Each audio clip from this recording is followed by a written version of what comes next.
კიდევ ერთხელ მოგესალმებით, ეს არის ახალი ამბები 16 საათზე, მე ნინო სალუქაძე ვარ. შალო პაპუაშვილის ხელმძღვანელობით საქართველოს საპარლამენტო დელეგაციის ვიზიტი ჩინეთში დასრულდა. ეს ბოლო 20 წლის განმავლობაში ჩინეთში საქართველოს პარლამენტის თავმჯდომარის პირველი ოფიციალური ვიზიტი იყო. პარლამენტის თავმჯდომარემ მაღალი რანგის შეხვედრები გაამართა. შალო პაპუაშვილი შეხვდა პოლიტიკური ბიუროს მუდმივი კომიტეტის წევრს, ჩინეთის სახალხო პოლიტიკური საკონსულტაციო საბჭოს ეროვნული კომიტეტის თავმჯდომარეს. შეხვედრა გაიმართა ასევე ჩინელ კოლეგასთან, ეროვნული კონგრესის თავმჯდომარესთან და შანსის პროვინციის პარლამენტის თავმჯდომარესთან. მხარეებმა გამოხატეს მზადყოფნა გააღრმავონ ინსტიტუციური კავშირები, ისაუბრეს კულტურისა და განათლების მიმართულებით თანამშრომლობაზე. ტრანსპორტისა და ლოგისტიკის საკითხებზე საუბრისას განიხილეს სატრანზიტო მარშრუტების განსაკუთრებით შუადერეფნის შემდგომი გამოყენების შესაძლებლობები. იმჯერეს მეგობარ ქვეყნებს შორის მოქმედი თავისუფალი ვაჭრობის შეთანხმების შესახებაც. პარლამენტის თავმჯდომარე ასევე ჩინეთის საგარეო საქმეთა უნივერსიტეტში მოხსენებით გამოვიდა. მან ხაზი გაუსვა ჩინეთში საქართველოს საპარლამენტო დელეგაციის პირველი ვიზიტის მნიშვნელობასა და საქართველოს ჩინეთს შორის მზარდ სტრატეგიულ პარტნიორობას. საქართველოსა და ჩინეთის შორის მოქმედებს სტრატეგიული პარტნიორობა, უვიზო მიმოსვლა და თავისუფალი ვაჭრობის შესახებ ხელშეკრულება. ამ ვიზიტის ფარგლებში მქონდა შესაძლებლობა შევხედოდი ჩემს კოლეგას, პარლამენტის თავმჯდომარეს, ასევე მქონდა შეხვედრა იმ წრეებთან, რომლებსაც მნიშვნელოვანი გავლენა აქვს პოლიტიკური გადაწყვეტილებების მიღებაზე და გვესაუბრა ჩვენს ქვეყნებს შორის ურთიერთობაზე, ასევე გვესაუბრა მსოფლიოში არსებულ გამოწვევებზე, უსაფრთხოებისა და საერთაშორისო სამართლის პრინციპების რღვევის მხრივ. და აქ ნათელი არის, რომ ჩინეთის ხელისუფლებას და ჩვენ გვაქვს აბსოლუტურად იდენტური მიდგომა, რომ საერთაშორისო სამართლის პატივისცემას უნდა დაუბრუნდეს ყველა ქვეყანა. საინტერესო იყო ჩვენთვის ამ რეგიონის გამოცდილებას საუბარი ადგილობრივი პარლამენტის თავმჯდომარესთან, ასევე სიანი ამ რეგიონის დედაქალაქი გახლავთ აბრეშუმის გზის საწყისი წერტილი ისტორიულად.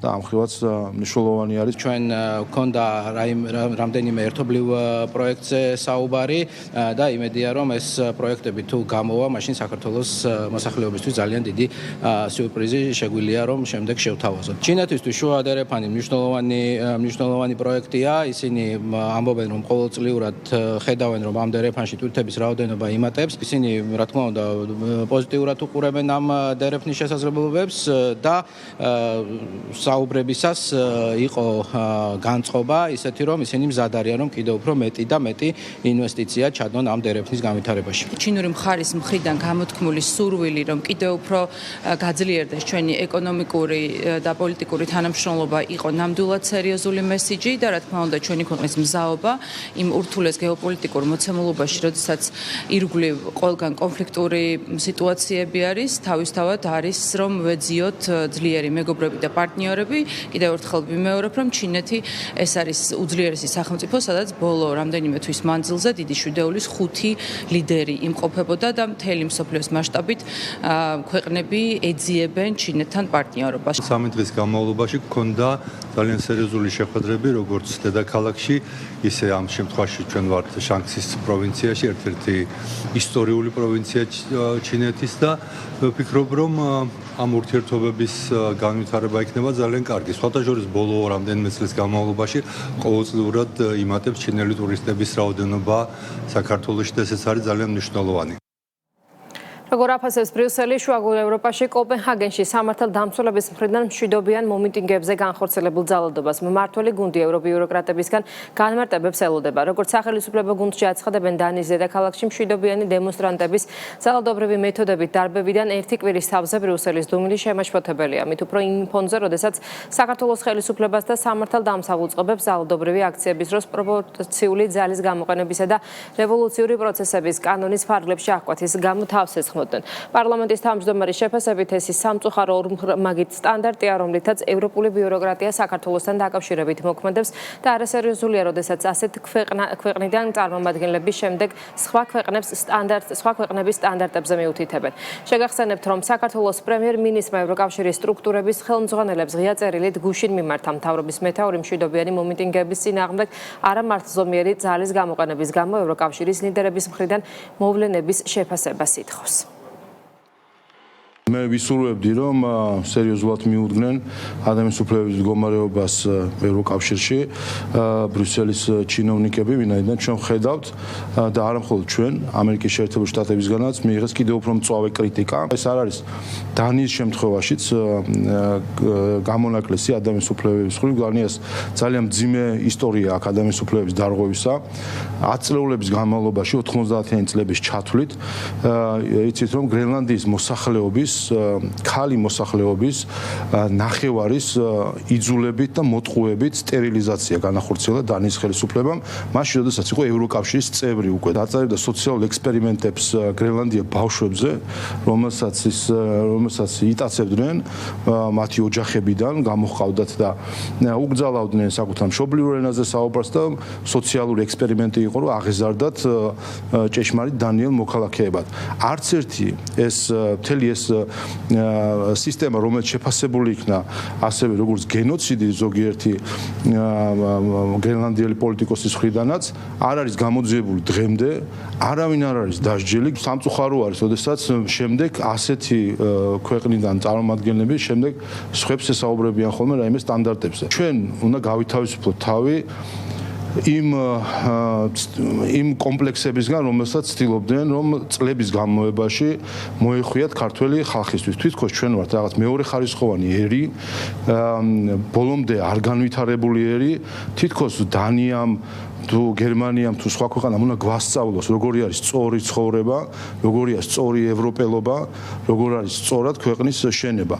იქით ვასწავლის ყველას, რას ნიშნავს ევროპელობა და რას ნიშნავს ადამიანის უფლებები. მაშინ, როდესაც სრულებით ორმაგი სტანდარტი აქვს დამკვიდრებული და საქართველოსთან მიმართებით საკმაოდ მაღალ დონეზე პოლიციის მხრიდან მართული დემონსტრაციები იყო ყველაზე დიდი კრიტიკით დაგმობილი, ვფიქრობ, რომ ეს მინიმუმია, რაც შეგვეძლო გაგვეკეთებინა, როდესაც ვხედავთ თუ როგორი ბრუტალური ფორმით ეპყრობოდნენ დანიაში პოლიციელები დემონსტრანტებს. ეს კიდევ ერთხელ მიუთითებს ამ ევრობიუროკრატების და ევროჩინოვნიკების უსამართლობაზე, ორმაგ სტანდარტზე, პირდაპირ თქვა უნამუსობაზე. აბა ჩვენთან ფეხი რო გადაუბრუნდეს რომელიმე აქტივისტს. ესე იგი ჯერ ხო ადგილობრივი აქ უსამშობლოების წარმომადგენლობა და ბრიფინგზე მოაწყობენ მათი ეგრეთ წოდებული უფლებადამცველები. მეორე ტალღა ეს იქნებოდა ელჩების განცხადებები აქ რო გვყავს, რომელიც ვერ იტანენ ჩვენ სახელმწიფოს და სახელმწიფოებრიობას. მესამე ტალღა იქნებოდა ევროჩინოვნიკები, რაისა კომუნისტკა, იქით კუბილიუსა, ვარსკვლავ ფრიცხველი, კალასი, თავქარიანი, ჩვენ არც ველოდებით, ან რა პასუხი უნდა გასცეს. როგორც გერმანიის ელჩი გარბოდა და ემალება თქვენს კოლეგებს, ჟურნალისტებს ამ თემაზე საპასუხო. ისევე როგორც ჰერჩინსკი. სად არის ჰერჩინსკი? გამოდი, აბა, ევროკავშირის წარმომადგენელი ხო ხარ საქართველოში? ის რაც მოხდა დანიაში, დაგმე? დაგმო და შენს დაგმობენ შენი კოლეგები იქიდან. საქართველოს სასამართლოების მორიგი აღიარება სტრასბურგის სასამართლომ საქმეზე მილაძე საქართველოს წინააღმდეგ დაადგინა, რომ ქართულმა სასამართლოებმა საქმეზე ჩაატარეს საფუძვლიანი და დაბალანსებული შეფასება, გამიჯდეს მკაცრი პოლიტიკური კრიტიკა მტრული პირადი შეურაცხყოფისგან. საქმე ეხებოდა 2022 წელს TikTok-ზე გავრცელებულ ვიდეოს, რომელშიც მომჩივანმა ოპოზიციონერმა აქტივისტმა ირაკლი მილაძემ თბილისის მერის თანამშრომლებისა და პოლიციის მიმსამართით უხამსი და შეურაცხყოფელი გამონათქვამები გამოიყენა. ეროვნულმა სასამართლომ მას კანონით გათვალისწინებული მინიმალური ოდენობის 500 ლარის ჯარიმა დააკისრა, თუმცა ამის მიუხედავად მილაძეს მხარდაჭერას უცხადებდნენ ხელისუფლების ოპონენტები და ქვეყნის გარედან დაფინანსებული მედია საშუალებები. ნედგაზეთი, ჯემნიუსი და რადიო თავისუფლება მილაძის უხამს გამონათქვამებს კრიტიკას უწოდებდნენ, მის მიმართ დაკისრებულ ჯარიმას კი ცენზურად აფასებდნენ. სახელმწიფო გუნდის წევრების განცხადების სტრასბურგის გადაწყვეტილებით კიდევ ერთხელ დადასტურდა, რომ სიძულვილის კამპანიის წინააღმდეგ მიმართული ინიციატივა მნიშვნელოვანი და დროულია.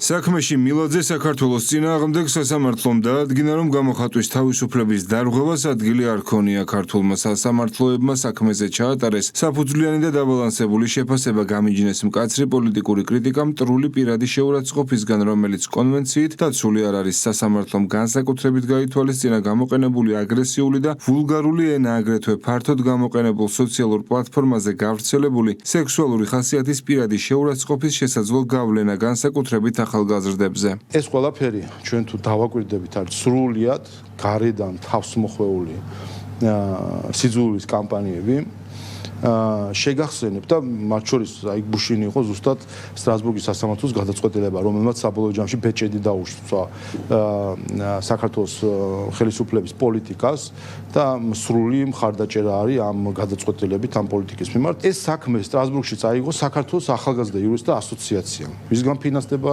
საია, ევროკავშირისგან ფინანსდება. ანუ წაიღო საიამ სტრასბურგში და ამტკიცებდა რომ ადამიანისთვის დედის გინება არის ჩვეულებრივი დემოკრატიისთვის დამახასიათებელი, ასე ვთქვათ, მოვლენა და უშუალო სიტყვებით შეურაცხყოფა,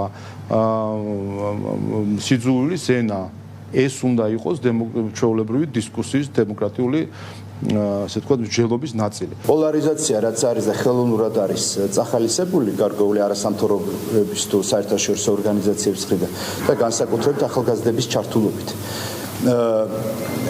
აი ამის პრევენციას ვაკეთებთ, რომ რამენაირად შევამციროთ.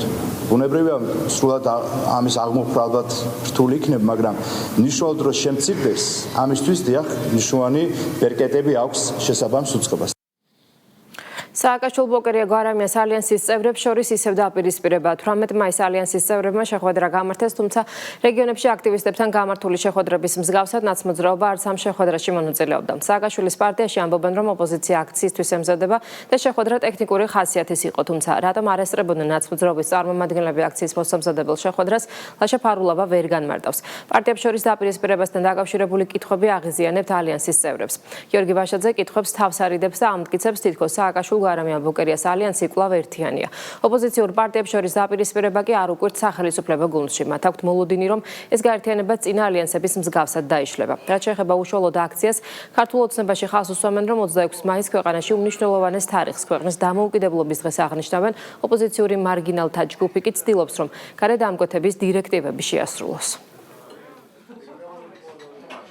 რაც შეეხება ტექნიკურ შეხვედრებს, ლოგისტიკურ საკითხებზე, შეიძლება ჩვენი წარმომადგენელი არ ესწრებოდა, თუმცა ჩვენ ვართ მუდმივ რეჟიმში, სამუშაო პროცესში, ჩვენ ვართ ერთიანები. მაის და 18-ში რა ხდებოდა? შეხვედრა ეხებოდა 26 მაისის მოსამზადებელ ღონისძიებას. ყოველდღე გვაქვს. რატომ არ დაესწრო ნაციონალური გავიგე, არ ყოველდღე გვაქვს. არ ვიცი ხო მაგ შეხვედრას. არა, შეიძლება ცალკე დადიან, ზოგი ცალკე დადის, რა არის მე. 26 მაისს ჩვენ აღნიშნავთ ჩვენი ქვეყნის დამოუკიდებლობის დღეს და ქართული ხალხის ზეიმი იქნება ეს და რა თქმა უნდა ხედავთ რომ ყავს მარგინალების ჯგუფი რომელიც მიზანი არის ერთადერთი რამ რომ თავები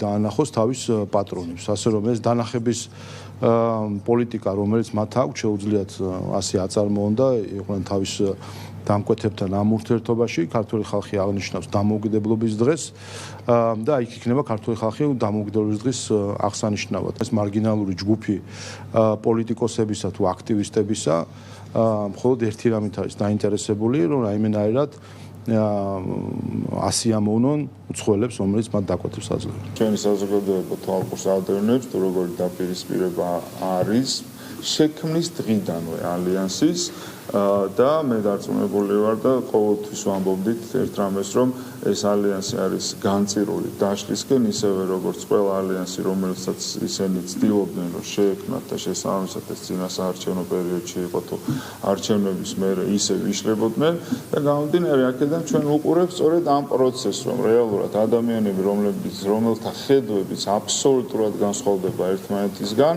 ნამდვილად ვერ იქნებიან ერთსულოვანი ჩვენი ქვეყნის განვითარების პოლიტიკაში. манипуляციური კამპანია და საზოგადოების შეცდომაში შეყვანის მცდელობა ოპოზიციური ჯგუფები პარტიების რაოდენობის ზრდასთან დაკავშირებით სპეკულირებენ. პარალელს ავლებენ ნაციონალური მოძრაობის ხელისუფლების დროინდელ მონაცემებთან და ამბობენ, რომ თითქოს ახლანდელი სტატისტიკა ისტორიულ მაქსიმუმზეა. კამპანიას პენდენციური სამსახური ეხმაურება. გავრცელებულ განცხადებაში აღნიშნულია, რომ 2025 წლის 31 დეკემბრის მდგომარეობით საპატიმროებში სასჯელს 8702 მსჯავრდებული იხდიდა. სტატის მიერ გამოქვეყნებული მონაცემები კი რაც კამპანიის მონაწილეებმა სპეკულაციებისთვის გამოიყენეს ქვეყნის მასშტაბით ყველა მსჯავრდებულ პირს, მათ შორის არასაპატიმრო სასჯელ მისჯილ პირებსაც მოიცავს. დეზინფორმაციულ კამპანიასთან დაკავშირებით სახელმწიფო გუნდში აღნიშნავენ, რომ საზოგადოების შეცდომაში შეყვანას მათ შორის ბრიუსელიდან დაფინანსებული მედიებიც ცდილობენ. კი გადავსებულია ციხეები, კი ეს არ არის ნორმალური. უფრო მეტია ვიდრე ნაციონალური მოძრაობის დროს იყო. ჯარდებულებს და საუბრობს. პატიმრების რაოდენობა არის 8700. ასე რომ არანაირი კორელაცია და გავსიც კი არ არის იმასთან რა სასტიკის სისტემაც ქონდა ნაციონალურ მოძრაობას, როდესაც 21000 მარტო პატიმარი ყავდა და 310000 საქართველოს მოქალაქე გაატარეს პრობაციის მარწუხებში, მოსახლეობის 10% ნაციონალურ მოძრაობას გამოცხადებული ყავდა კრიმინალად. ასე რომ ისინი ვინც სწორედ ამ კრიმინალურ რეჟიმის მეხოთბეები, წარმომადგენლები და გულშემატკივრები არიან, იმის გამო რომ ხა ცდილობენ რაღაცნაირად თავის დამკვიდრებას, ასეთ манипуляციას ავრცელებენ. მაგრამ კიდევ ერთხელ დააკვირდით, რომ ამ დეზინფორმაციის გავრცელებაში კოორდინირებულად ჩართული იყო ბრიუსელის ყველა პროპაგანდისტული მედია თუ პროპაგანდისტი აქტივისტი. ალტინფოს შეფასებაც აღარ ჭირდება, როდესაც ნაციონალურ მოძრაობასთან გაერთიანდები და ბრალდებულს და მსჯავრდებულს ერთმანეთში აურევ და ამით ცდილობ რომ საზოგადოება შეცდომაში შეიყვანო. ალბათ იმაზე უფრო მეტია, ვიდრე მატყუარა პოლიტიკური ძალა იყო, რა თქმა უნდა, ესენი არიან ტყუილების გამავრცელებელი პოლიტიკოსები, ეგრეთ წოდებული პოლიტიკოსები, მაგრამ ამავდროულად მათ თავს კიდევ უფრო დიდი უბედურება ხდება. შესაძლოა ისიც ვიფიქროთ, რომ თავადაც ვერ ანსხვავებდნენ ამ ორ პრინციპს შორის რა არის განსხვავება და მსჯავრდებულს და ბრალდებულს როდესაც ერთად აჯამებ და ამის შემდეგ ადარებ იმ სასტიკ და ბრუტალურ პერიოდს, რომელიც ნაციონალურმა მოძრაობამ მთელი ქვეყანას გამოატარა, ეს რა თქმა უნდა არის ერთი მხრივ დიდი უპასუხისმგებლობა და მეორე მხრივ სრული უგუნურება. დაამატეს ვინც დაჯარიმებულია. ვინც ვთქვათ, მათ შორის ძიებაში არიან, ხო? გარკვეული ორი თვიანი ის რომ ყველა ერთად გაერთიანეს და ბუნებრივი ამით манипуляციას ცდილობენ რომ საზოგადოება შეცდომაში შეიყვანოს. როგორც შეიძლება გვარამია წუხდეს პატიმარზე. სააკაშვილი წუხდეს პატიმარზე. როგორც შეიძლება აი ეს ადამიანები, რომელიც რეჟიმის შემოქმედი იყვნენ და 300,000-ზე მეტი ქართველი გამოატარეს ციხეს. ოღონდ ციხეს კი არა, წამებას, უბედურებას. საერთოდ ახსენებდნენ აი ამ სისტემას. ხო, ენა ზვალი არა აქვს ამაციან ნათქვამი და ამიტომაც არიან იქ, სადაც არიან. დღეიდან დიდ ბრიტანეთში რუსული ნავთობისგან წარმოებული პროდუქტების, დიზელისა და საავიაციო საწვავების შეტანა ისევ შესაძლებელია. დიდ ბრიტანეთის მთავრობამ სანქცირებულ გადამუშავებულ ნავთობპროდუქტებზე გენერალური სავაჭრო ლიცენზია გამოსცა. ლიცენზია ნებას რთავს ქვეყანაში აკრძალული საქონლის იმპორტს, რომელიც მესამე ქვეყანაში რუსული ნედლი ნავთობისგან არის დამუშავებული. რატომ მიიღო ბრიტანეთის მთავრობამ გადაწყვეტილება ქვეყანაში დაუშვას იმ აკრძალული საქონლის იმპორტი, რომელიც მესამე ქვეყანაში რუსული ნედლი ნავთობისგან არის დამუშავებული. ამ კითხვით ჩვენ ბრიტანეთის მთავრობას მივმართეთ, თუმცა დიპლომატიური უწყებისგან პასუხი ამ დროისთვის არ გვაქვს. ბრიტანეთის მთავრობის გადაწყვეტილებას ეხმაურებიან სახელმწიფო გუნდში. სახელმწიფო პარტიის წევრების განცხადებით, გადაწყვეტილება ბრიტანეთის მთავრობის ორმაგ სტანდარტზე მეტყველებს, რომელიც საქართველოში რუსული ნავთობპროდუქტების შემოსვლის აკრძალვას ითხოვდა.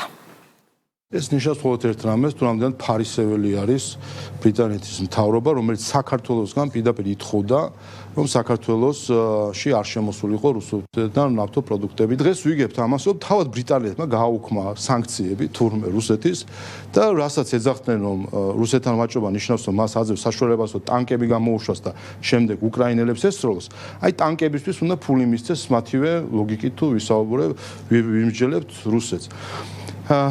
რა არის მორალი ამ ისტორიის? ამ ისტორიის მორალი არის, რომ ბრიტანეთის ელჩი საქართველოს მოსახლეობა ძალიან დიდად არანაღვლებს. მისთვის მნიშვნელოვანია დავალებების შესრულება, მისთვის მნიშვნელოვანია ის, რომ აიძულოს რაღაცა გადაწყვეტილებები, რა დაემართება საქართველოს მოქალაქეს.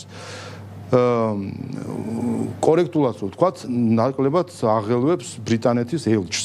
და მეორე მორალი, ჩვენ რომ მოგვესმინა ბრიტანეთის აი მოქმედი ელჩისთვის, დღეს საქართველო ამის შედეგად იქნებოდა ამ ესკალაციის შედეგად ალბათ გაწყდებოდა საერთოდ ეკონომიკური კავშირები რუსეთთან. ჩვენ თუ არ შემოვიტანით ნავთობს, ალბათ ისინი იტყოდნენ, რომ მაშინ ჩვენ ემბარგოს დავადებთ თუ დავასანქცირებთ ქართულ ღვინოს და არ შევიტანთ. ჩავარდებოდით ეკონომიკურ კოლაფსში. ეხლა ვიქნებოდით არა 10%-მდე ეკონომიკური ზრდის მაჩვენებლებით, არამედ ვიქნებოდით დანგრეული ეკონომიკა. ჩვენ გამოვიარეთ ის პერიოდი, გახსოვთ თქვენ, რომ სანქციები უნდა დაუწესოთ რუსეთსო და ელჩების კორიანტელი აქ კაბინეტებში დარბოდნენ. მათ შორის საერთაშორისო ორგანიზაციების წარმომადგენლები, ადგილობრივი უსამშობლოები, ხო, აქციებს გვიწყობდნენ. აქ რო ეგრეთ წოდებული ოპოზიცია რო დარბოდა, რომ სანქციები დაუწესეთო, ეს რას ნიშნავდა რუსეთისთვის სანქციის დაწესება? ეს იყო რომ ჩვენი ეკონომიკისთვის დაგვეწესებინა სანქცია. ეს ნიშნავდა რომ ვერც პენსიას გავცემდით, ვერც პედაგოგის ხელფას, ვერც საჯარო მოხელეზე, ვერც ინფრასტრუქტურას დავაფინანსებდით. ჩამოინგრეოდა ეკონომიკა და ქვეყანა. საქართველოს პროკურატურამ უცხო ქვეყნის ტერორისტულ ორგანიზაციაში გაერთიანების და ტერორისტულ საქმიანობაში დახმარების საბრძოლო მასალის მართლსაწინააღმდეგო შეძენის და შენახვის ფაქტზე ერთ პირს, ხოლო ცეცხლსასროლი იარაღის საბრძოლო მასალის ასაფეთქებელი მოწყობილობის და ფეთქებადი ნივთიერებების მართლსაწინააღმდეგო შეძენის და შენახვის ფაქტებზე ორ პირს ბრალდება წარუდგინა. პროკურატურა ბრალდებულებისთვის აკოთის ღონისძიების სახით პატიმრობის შეფერდების შემდგომლობით სასამართლოს კანონით დადგენილ ვადაში მიმართავს. საქართველოს სამოქალაქე სახელმწიფო უსაფრთხოების სამსახურმა უცხო ქვეყნის ტერორისტულ ორგანიზაციაში გაერთიანებისა და ტერორისტულ საქმიანობაში დახმარების ბრალდებით გუშინ დააკავა სპეცოპერაცია პანკისის ხეობის სოფლებში, ომალოში, ბირკიანსა და ჯოყოლოში ჩატარდა. ISIS-ის რიგებში გაწევრიანებული საქართველოს მოქალაქეები უცხო ქვეყნიდან ტერორისტული ორგანიზაციის ლიდერებისგან მითითებებს იღებდნენ. დაკავებულები პანკისის ხეობაში თანამოაზრეებს კონსპირაციულად ეძებდნენ და გადაბირებას ცდილობდნენ. ISIS-ის დაკავებული მებრძოლების სახლებიდან ამოღებულია ცეცხლსასროლი იარაღი, ვაზნები, ხელყუმბარები, ასაფეთქებელი ნივთიერება და ტერორისტული ორგანიზაციის სიმბოლიკის მქონე ნივთები, მათ შორის დროშა. სახელმწიფო უსაფრთხოების სამსახურის კონტრტერორისტული ცენტრის მიერ ჩატარებული გამოძიებით დადგინდა, რომ ბრალდებული ტერორისტულ ორგანიზაცია ისლამურ სახელმწიფოში გაერთიანდა და აქტიურ მონაწილეობას იღებდა ტერორისტული ორგანიზაციის მიერ წარმოებულ შეერაღებულ მოქმედებებში. ასევე მის საცხოვრებელ სახლში მათ საწინააღმდეგოდ ინახავდა საბრძოლო მასალას. ხოლო ბრალდებულთან კავშირში მყოფი ორი პირი საცხოვრებელ სახლებში მათ საწინააღმდეგოდ ინახავდნენ ფეთქებადი ნივთიერებას, ასაფეთქებელ მოწყობილობებს, საბრძოლო მასალას და ცეცხლსასროლ იარაღებს. ჩხეკის შედეგად სხვა ნივთებთან ერთად ამოღებულია დროშა ტერორისტული ორგანიზაციის სიმბოლიკით.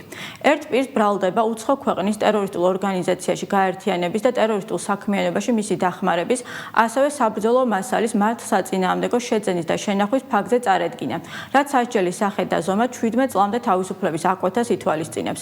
ორ პირს ბრალდება ცეცხლსასროლი იარაღი, საბრძოლო მასალის და ფეთქებადი ნივთიერების მართლსაწინააღმდეგო შეძენის და შენახვის ფაქტებზე წარედგინათ, რაც სასჯელი სახე და ზომაც 6 წლამდე თავისუფლების აკვეთას ითვალისწინებს.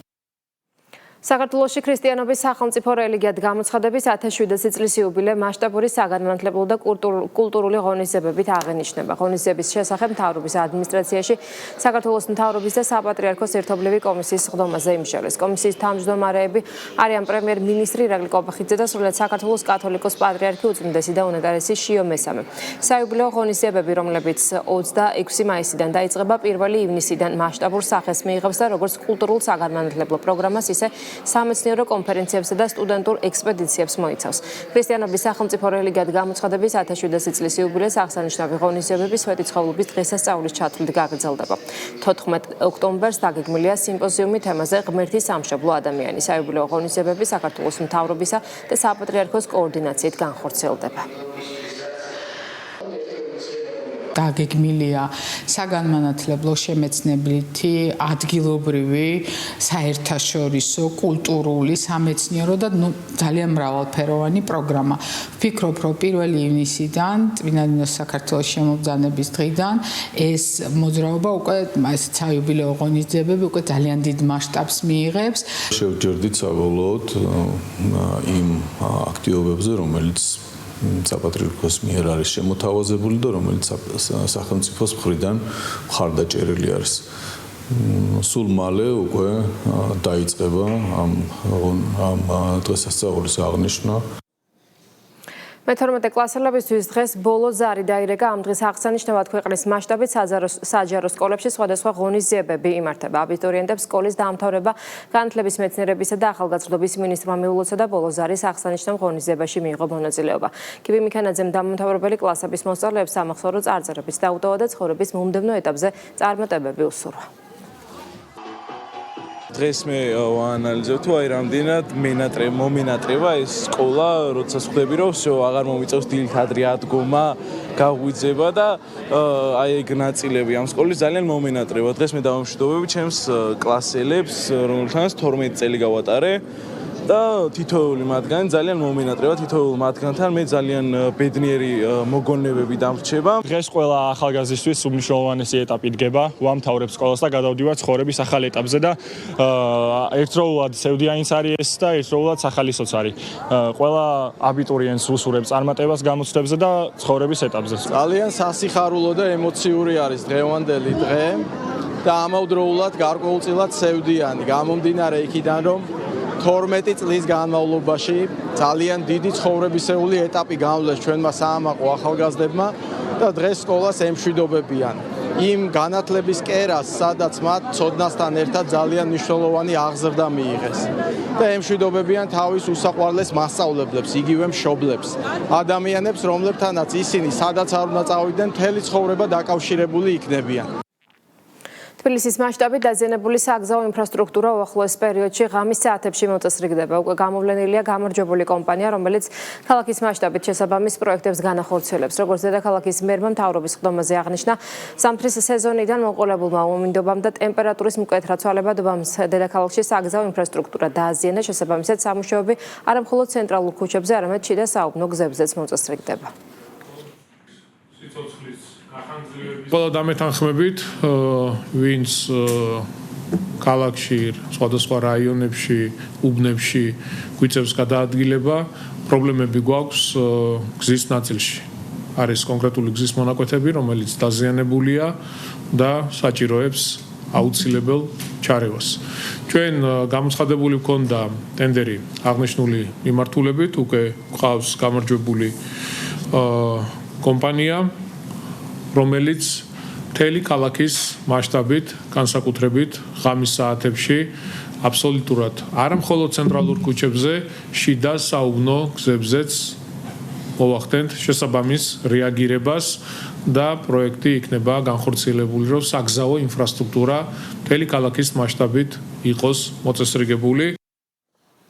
იტალიის ქალაქ რიმინიში ევროპის ერთ-ერთი ყველაზე მნიშვნელოვანი საავიაციო ფორუმი რუც ევროპა 2026 დასრულდა. ფორუმზე, სადაც 65-ზე მეტი ქვეყნიდან 100-ზე მეტი წამყვანი ავიაკომპანია და აეროპორტი იყო წარმოდგენილი, ჩვენს ქვეყანას საქართველოს აეროპორტების გაერთიანება წარმოადგენდა. ფორუმის მთავარი მიზანი ახალი ბაზრების ათვისება, არსებული მიმართულებების დივერსიფიკაცია და საქართველოს საავიაციო და ტურისტულ პოტენციალის საერთაშორისო პარტნიორებისთვის გაცნობა იყო. მთავარი აქცენტი ახალი ავიამიმართულებების დამატებასა და უკვე არსებული რეისების სიხშირეების ზრდაზე გაკეთდა. ფორუმის ბოლო დღეს რუც ევროპა 2026-ის დაჯილდოების ცერემონია გაიმართა, სადაც ევროპის საუკეთესო აეროპორტები და ავიაკომპანიები დასახელდნენ. 5-დან 20 მილიონამდე მგზავრთნაკადის მქონე საუკეთესო აეროპორტების კატეგორიაში პრაღის აეროპორტმა გაიმარჯვა, ხოლო საუკეთესო ავიაკომპანიად Jet2 დასახელდა. ახალი ავიაკომპანიების შემოყვანა ხანგრძლივი პროცესი არის. ჩვენ დაწყებული გვაქვს მოლაპარაკებები ბევრ კომპანიასთან, რათა საქართველოს ავიაბაზარზე ვიხილოთ ახალი მიმართულებები. მოლაპარაკებები გქონდა ჩვენ საქართველოში ოპერირებად ავიაკომპანიებთან, რათა გავიგოთ მათი სამომავლო გეგმები, ვესაუბრეთ სიხშირეების მომატებაზე, ახალი მიმართულებების განვითარებაზე. საერთო ჯამში წარმატებული იყო ჩვენი მონაწილეობა ფორუმში. როგორც წესი, ავიაკომპანიის შემოსვლას გარკვეულ ბაზარზე ჭირდება დაახლოებით 2-დან 3 წლამდე. რუცის დროს იწყება ეს ურთიერთობა და მერე წლების განმავლობაში ამ ურთიერთობას ვაშენებთ. ასევე ძალიან ნაყოფიერია ხოლმე რუცის დროს უკვე არსებულ ავიაკომპანიებთან შეხვედრა და განხილვა თუ რამდენად წარმატებულია ესა თუ ის მიმართულება და თუ საჭიროებს რამე დამატებით ახალისებას ან რამე მუშაობას ორივე მხრიდან. რუსი არის ავიაციის სფეროში ყველაზე ცნობადი და მნიშვნელოვანი ფორუმი, რაც კი დღესდღეობით გვაქვს ჩვენს ავიაციო სფეროში. ეს არის მნიშვნელოვანი ფორუმი, სადაც ავიაკომპანიები და აეროპორტები ხვდებიან ერთმანეთს და განიხილავენ მომავალ შესაძლებლობებს. ჩვენ წარმოვადგენთ საკონსულტაციო კომპანიას. ჩვენთვისაც სასარგებლოა მსგავსი ტიპის ფორუმები, რადგან ვხვდებით ავიაკომპანიებსა და აეროპორტებს, პოტენციურ და არსებულ პარტნიორებს და განვიხილავთ არსებულ და სამომავლო შესაძლებლობებს. თავდაცვის სამინისტროსა და სახელმწიფო ადმინისტრირების სკოლა შორის მემორანდუმი გაფორმდა დოკუმენტი ეთნიკური უმცირესობების წარმომადგენელი წვევამდელებისთვის სახელმწიფო ენის სასწავლო პროგრამებზე ხელმისაწვდომობის გაზრდასა და უწყებებს შორის თანამშრომლობის გაღრმავებას ისახავს მიზნად. თავდაცვის სამინისტროს რეკომენდაციების გათვალისწინებით 2025 წელს სკოლამ 80 საათიანი ეროვნული ქართული ენის კურსი შეიმუშავა. სასწავლო პროგრამის შინაარსი და მეთოდოლოგია მაქსიმალურადაა მორგებული მსმენელთა საჭიროებებსა და სასწავლო რეჟიმზე. პროგრამის ფარგლებში დღემდე 3000-მდე წვევამდელია გადამზადებული. აღნიშნული პირადი შემადგენლობა წარმატებით ეუფლება ქართულ ენას და მე და მიულოცო მათ დღევანდელი დღე კურსის დასრულება, სერტიფიკატების გადაცემა და უსრულო წარმატება. ჩვენ უკვე წლებია თავდაცვის სამინისტროსთან თანამშრომლობთ 2018 წლიდან 10 სამხედრო ბაზაზე დაახლოებით 3000-მდე წვევამდელი გადაამზადეს ქართულ ენაში. გვიხარიან რომ შესაძლებლობა გვეძლება თავდაცვის ძალებთან თანამშრომლობის და ვიმედოვნებთ რომ აღნიშნული მემორანდუმი ამ ჩვენ თანამშრომლობას კიდევ უფრო განამტკიცებს. დავასრულოთ ქართული ენის კურსი. ბევრი საინტერესო რამ ვისწავლე და ყველას ვილოცავ ქართული კურსის დამთავრებას. სურსათის ეროვნულმა სააგენტომ ბათუმში 5 ტონაზე მეტი ვადაგასული თევზი გამოავლინა. თევზისა და თევზ პროდუქტების გადამამუშავებელი საწარმო ЧПС Royal Fish ბათუმი არაგეგმიურად შემოწმდა ინსპექტირებისას გამოვლინდა კრიტიკული შეუსაბამობები. ამავდროულად ბიზნეს ოპერატორი საქმიანობდა რეგისტრაციისა და სავალდებულო აღიარების გარეშე. კანონმდებლობის შესაბამისად ბიზნეს ოპერატორი დაჯარიმდა და საწარმოო პროცესი შეუჩერდა. ვადაგასული სურსათი კი შემდგომი განადგურების მიზნით დაილუქა. სახელმწიფო კონტროლის შემოწმებისას დაფიქსირდა დიდი რაოდენობით ვადაგასული სურსათი, რომელიც დაილუქა შემდგომი განადგურების მიზნით. ასევე შემოწმებისას დაფიქსირდა კრიტიკული და არაკრიტიკული შეუსაბამობები, რის საფუძველზეც ბიზნეს ოპერატორს შეუჩერდა საწარმოო პროცესი. აფხაზეთობის კვირეულის ფარგლებში ჰოლოცეუმში მედია პროექტ მიამბე აფხაზეთზე საიუბილეო ღონისძიება გაიმართა, რომელსაც აფხაზეთის ავტონომიური რესპუბლიკის მთავრობის თავმჯდომარე გიორგი ჯინჭარაძე დაესწრო. პროექტი მიამბე აფხაზეთზე 10 წლისაა. ღონისძიების ფარგლებში წარმოდგენილი იყო 100 წლიანი ისტორიის განმავლობაში შექმნილი მასალების სპეციალური ვიდეო ინსტალაცია. მულტიმედიურმა სივრცემ სტუმრებს შესაძლებლობა მისცა ერთ სივრცეში ეხილათ სხვადასხვა თაობის ადამიანების მოგონებები და ვირტუალურად ემოგზაურათ აფხაზეთში. ძალიან ლამაზი გამოფენა მოეწყო იმ სიუჟეტების, რომლებიც წლების მანძილზე ხორციელდება. მინდა წარმატებები უსურვო ამ მედია პროექტს და აფხაზეთის მთავრობა სამომავლოდ აქტიურად გააგრძელებს მათ მხარდაჭერას. მიამბე აფხაზეთზე ეს არ არის მხოლოდ ინტერვიუების სერია, ეს არის მოგონებების არქივი. არქივი ემოციების, არქივი ისტორიების, ადამიანების მიერ აფხაზეთში გადახდენილის და ძალიან მიხარია, რომ ეს აფხაზეთის საინფორმაციო ანალიტიკური ცენტრის არქივში ინახება ყველა ეს მოგონება, ყველა ეს ისტორია აფხაზეთთან პირველ რიგში მადლობა იმ ორგანიზატორებს და ყველა იმ ადამიანს, ვისაც ესე მძაფრად ახსოვს და უყვარს აფხაზეთი. ეს არის ჩვენი ტკივილი, როგორც ყველა ტკივილი გაივლის. ახალი ამბები 16 საათზე ამით დასრულებული ეთლს პოლიტიკური პოსტი გააგრძელებს ნახვამდის.